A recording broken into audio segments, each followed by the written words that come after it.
It's my great pleasure to introduce our first speaker. Dr. Arthi Venkat from Cleveland, Ohio is going to talk to us on white dot syndromes, definition, history, and symptoms. All right, thank you. So I'll be going over definitions pertaining to the white dot syndromes and history and symptoms. I have no relevant financial disclosures. So as we're all aware, the white dot syndromes are a group of posterior uveitis. They present with yellow-white lesions at the level of the retina, the RPE, choriocapillaris, and choroid. And as far as the history of the terminology white dot syndromes is concerned, it's actually a little complicated. These conditions were slowly identified over time. So multifocal choroiditis panuveitis, or MCP, was diagnosed first in 1984 by Don Gass.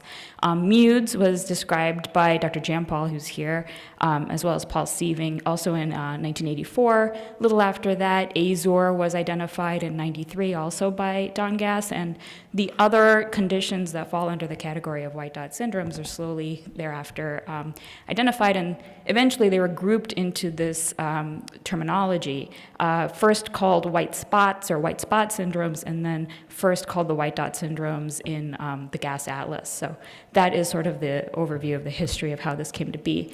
And here's a list of the conditions that fall under this heading, at least for the purposes of our symposium today. There are other conditions that fall under the category of white dot syndromes, but these are the most common ones that we encounter, and these are the ones that we will be focusing on today.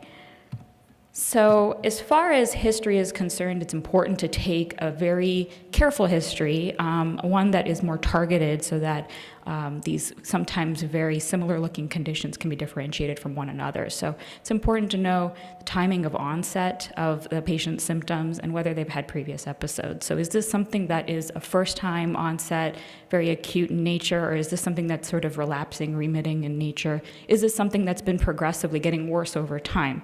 So that helps determine which of the conditions it most kind of categorizes under. The presence of a viral prodrome is typical for specific conditions, so that's also an important thing to elicit. Refractive error can sometimes give us hints, and we'll talk about that in a bit. And of course, it's important to know whether the patient has any pre-existing conditions, specifically autoimmune conditions or systemic infections or exposures, which can be correlated to certain white dot syndromes, and we'll talk about that in a bit as well. The symptoms that are important to kind of elicit. So decreased vision is a difficult one sometimes. It doesn't always bear out in the objective visual acuity measure. So you'll have patients that are technically seeing 20/20, but they'll tell you something is off, something's not quite right. Vision just seems a little bit less than what it used to be. So that's a more ambiguous symptom. Photopsias are probably the most common symptoms that people with white dot syndromes will complain of. Scotomas present in very specific conditions. We'll talk about that, as do nyctalopia and dyschromatopsia. Many of them can present with floaters, so that's something to keep in mind.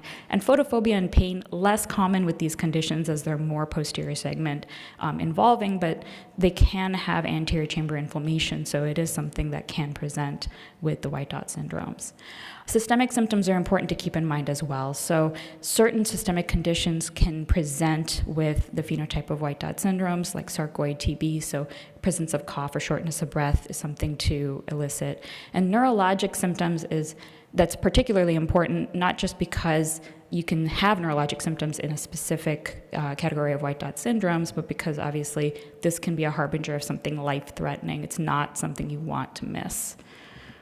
So with that, I'm just going to go through a few cases to talk about each of these conditions, and that way we can go over the specific symptoms that present with each one. So this is a 53-year-old male. He came in to see me. He had a 2-year history of floaters, for which he had had a retinopexy done by an outside specialist, which did not help at all.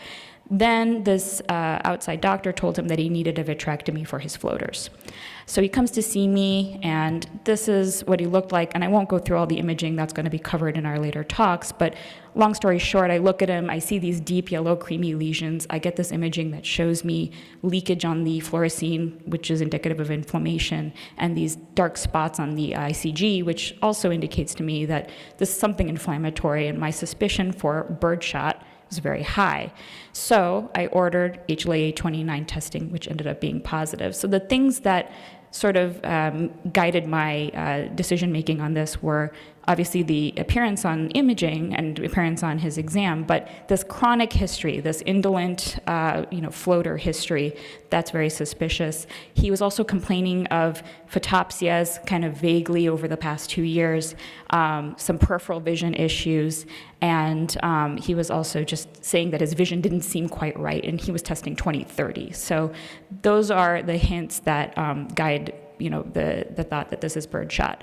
Remember that your pretest probability for checking HLA-A29 needs to be pretty high, because in 7% of the general population, it will be positive. And with these peripheral vision issues, visual field testing and ERG testing is of use, and I think that will be discussed later on. So in this case, a 24-year-old female comes in with unilateral vision loss, big drop in vision in the right eye to 2100, and she says, yes, I had a viral illness about 2 weeks ago. And her pictures look like this. So with this, presentation of a young woman, sudden onset decreased vision, preceding viral illness, and these white spots in the mid-peripheral distribution with that appearance on fluorescein, you're really thinking this is MUDES. So always something to consider in a young woman with this sort of history. They can have photopsias, and they can also have dyschromatopsia. And of note, the enlarged blind spot is something that oftentimes will be helpful, because we're not always so fortunate to have them present like this.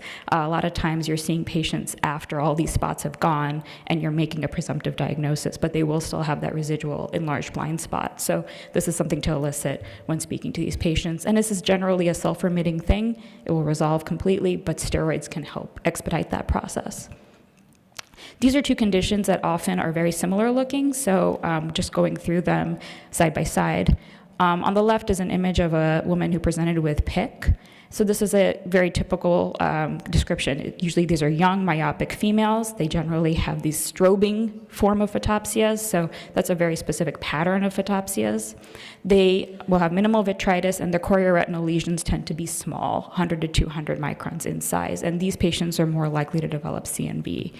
And in contrast, you have multifocal choroiditis, also young myopic females, also strobing photopsias, also minimal to mild vitritis with slightly larger size chorioretinal lesions. However, these patients can have an association with sarcoidosis, and this patient actually did. So if you are my mentor, Sunil Srivastava, maybe you say, it doesn't matter. This is all posterior uveitis. You're going to treat it with steroids. But it is relevant because of the implications of each condition. So the higher incidence of CNV for PIC, the possibility of systemic associations in multifocal choroiditis. These are things to keep in mind. And again, these are two conditions that can be very similar looking to each other. So a 31-year-old male came in with a 1-month history of decreased vision, photopsias, and blank spots in both eyes. And you can see these placoid lesions on his exam.